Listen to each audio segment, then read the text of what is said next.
नन्हे साधु का जप। एक धार्मिक कहानी। एक बार एक गांव में सूखा पड़ गया। सूखे की वजह से सारी फसलें खराब हो गईं। गांव के सारे तालाब और कुएं भी सूखने लगे।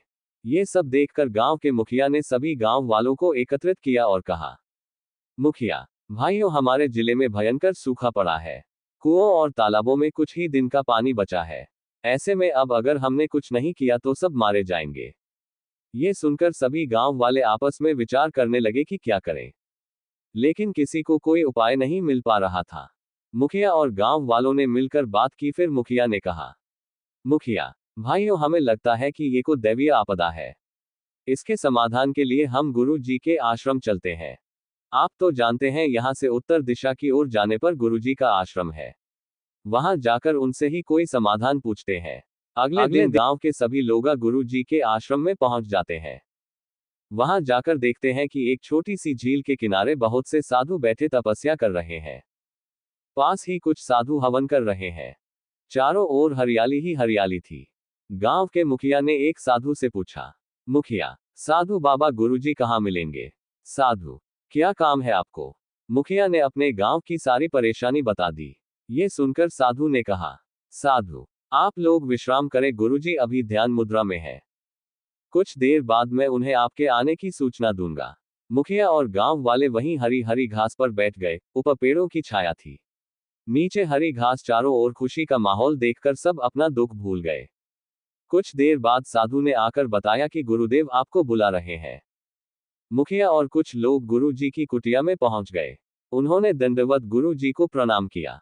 गुरु जी बताइए, क्या कष्ट है? आप सब यहाँ किस लिए पधारे हैं? मुखिया ने सारी बात बता दी।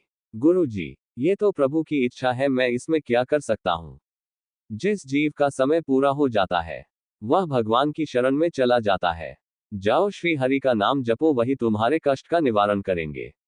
मुखिया, गुरु जी हम सूखे की मार झेल रहे हैं। फसलें हमारी नष्ट हो चुकी है। हमारा परिवार भूखों मर रहा है। आप भगवान का नाम जपने की बात कर रहे हैं। ऐसे में भगवान का नाम कैसे जप सकते हैं? ये सुनकर गुरुजी हंसने लगे। गुरुजी, अच्छा तो ठीक है, मैं तुम्हें अपने आश्रम के सबसे छोटे साधु, जिसकी उम्र 5 वर्ष है, उसे तुम्हारे साथ भेज देता हूँ। वह तुम सब की ओर से नाम जप करेगा, जिससे बारिश हो जाएगी। लेकिन मेरी एक शर्त है, उस बालक को कोई कष्ट नहीं होना चाहिए। वह वहां केवल 8 दिन रहेगा। आपको उसकी सेवा करनी होगी।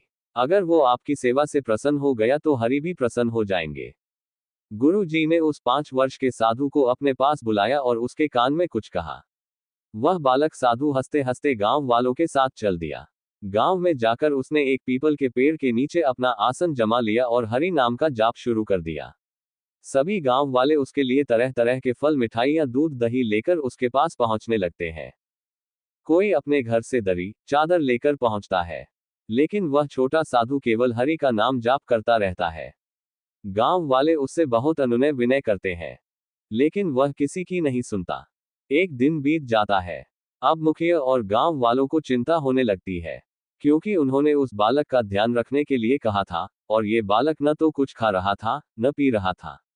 गांव में बातें बनने लगी, हर घर में यही बात होने लगी।